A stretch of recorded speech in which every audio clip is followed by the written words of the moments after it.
Greetings! The end of the week is here and it's time to record another one of these episodes. Welcome to the Weekly Roundup show, guys. I have not one, but two dogs at home here. So if you hear any kind of a weird sound during the presentation, just know that it's not intentional, but it's unavoidable. My homepage of Vulkk.com does have a brand new view, and that's why you're watching this screen at the moment. In fact, I do have a separate video, but because all of the next screens from the presentation are actually heavily zoomed in, I wanted you to have a glimpse at the real scale of the website compared to your screen. So yes, in this rather long video, surprisingly long, not that I didn't have things to say, but I went on far too much detail, and probably that's why the video went too long. I have explained and shown to you what's new with my website, what I've changed and how, and why do I believe it's a huge improvement compared to before, both visually and in terms of just basic structure. Now, on to the news. Obviously, the big news this week was the upcoming patch 5.2 for Star Wars The Old Republic.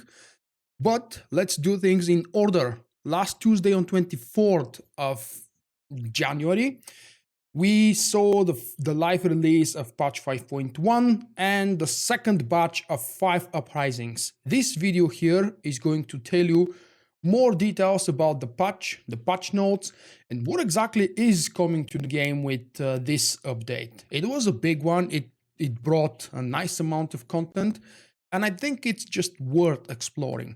The next video I published on the next day, I believe, or the day after the day on release. Never mind, it's not really important. Oh, I can see here, 25th January.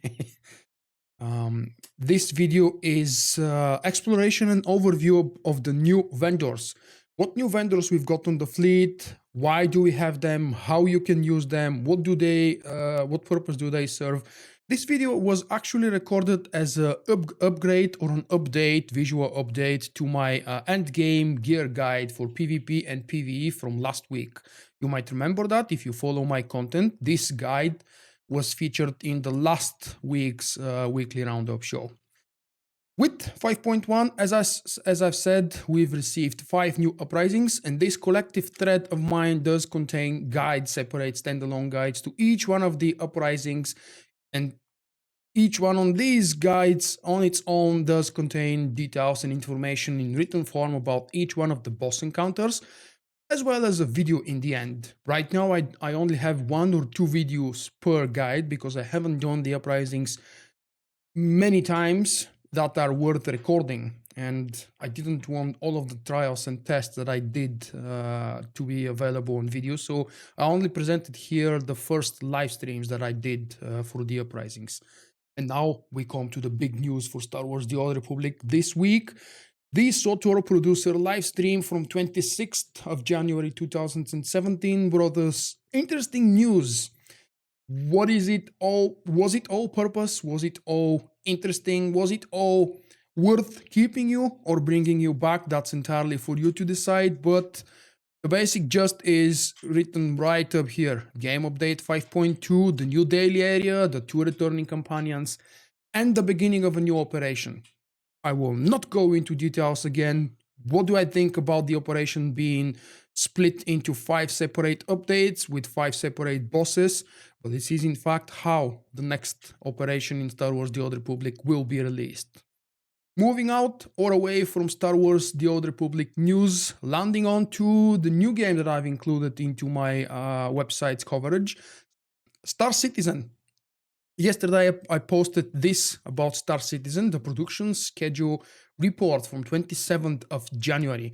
In that report, you will be able to see what the developers are currently working on, how long do they plan these things to take them, as well as some plans for 3.0 and beyond. We actually have information, well, brief, but it's still information about 3.1, 3.2, all the way down to 4.0 with no dates, obviously. I personally don't expect that 4.0 to come even close to a release date, at least until the end of the summer, if maybe at all this year.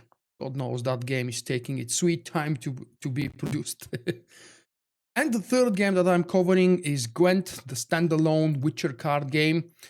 In the beginning of the week, which is last Monday, I published this: what the Gwent players can do to prepare for Nilfgaard, with a couple of interesting and useful answers to very important questions as to how keg opening works in the game.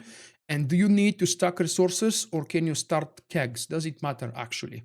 Nilfgaard is really close. Nilfgaard, if you don't know, is the fifth and new for now playable faction. You will be able to play as a Nilfgaardian player with a Nilfgaard deck.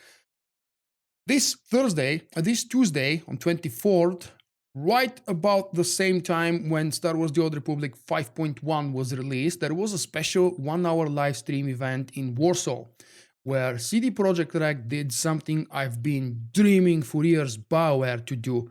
Not because I want to fly to BioWare studio in Austin, Texas, but because it's a really good and positive thing for the whole community. So what CDPR did is invite 6 regular content creators, podcasters, YouTubers, live streamers.